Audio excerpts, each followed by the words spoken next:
Thanks, guys. We had a great week of college football this week. I'm joined by Chris and Sophia. I think we're going to start off by running through the top 10.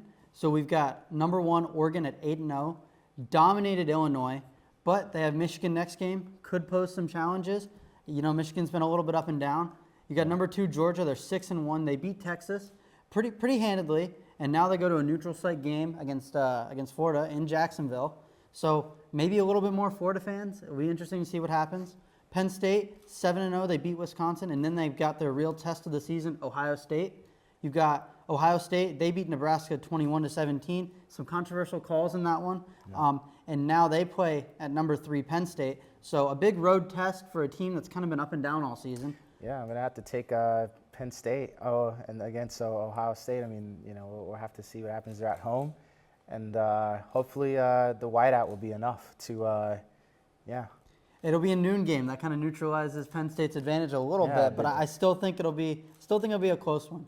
Then you've got number 5, Miami. They're 8-0, still undefeated, probably with a chip on their shoulder thinking, we should be above an Ohio State or a Georgia. We're still undefeated. They have Duke next game, came off of a close one against SMU. Then you've got number 6, Texas.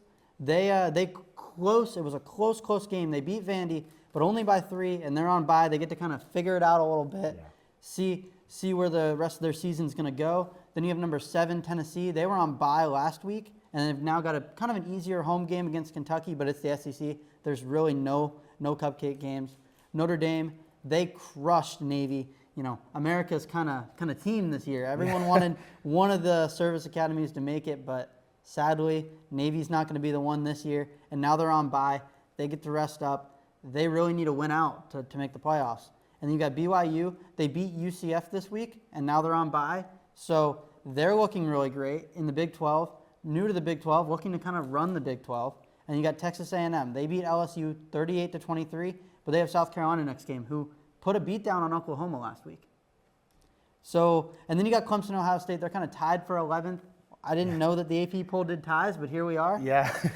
So, Chris, tell me, what were your top 3 games of the week? What were the ones that you were just on the edge of your seat the whole time? Well, we just talked about a blowout, and I'm going to get back to that one. Notre Dame dominating Navy was one of my top games of the week. Notre Dame, Navy, one of the most historic rivals of college football. 97 meetings of all time, nearly 100. And I thought it was great because, again, how rare has it been to see both Notre Dame and a Navy ranked in a matchup? But this time, as we saw, Notre Dame just crushed them 51-14. I mean, it was just too much. The rushing yards, 285 for Notre Dame, too much, and 4 touchdowns on the ground. And then for the Navy, the triple option offense just not good today. 6 turnovers, 5 fumbles.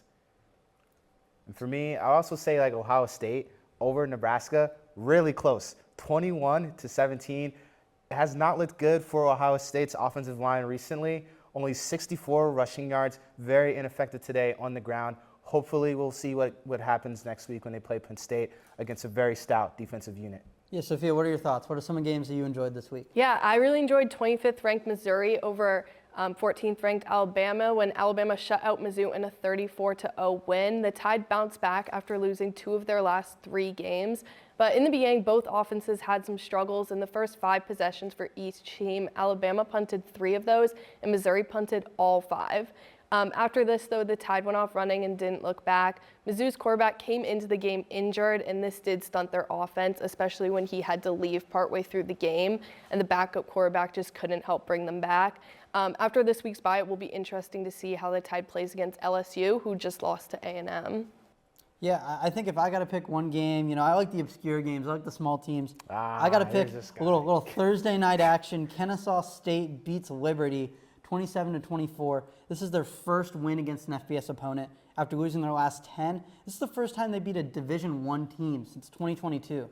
So maybe Kennesaw State, new to the FBS, can kind of build on this win and keep not their season alive, but keep their program above water, let's say. But yeah, that's kind of all I got this week. I mean, I would put it, honestly, and this is going to be very controversial, but I feel like if you are a Division I team and if you lose to a FCS team, I feel like you should be demoted.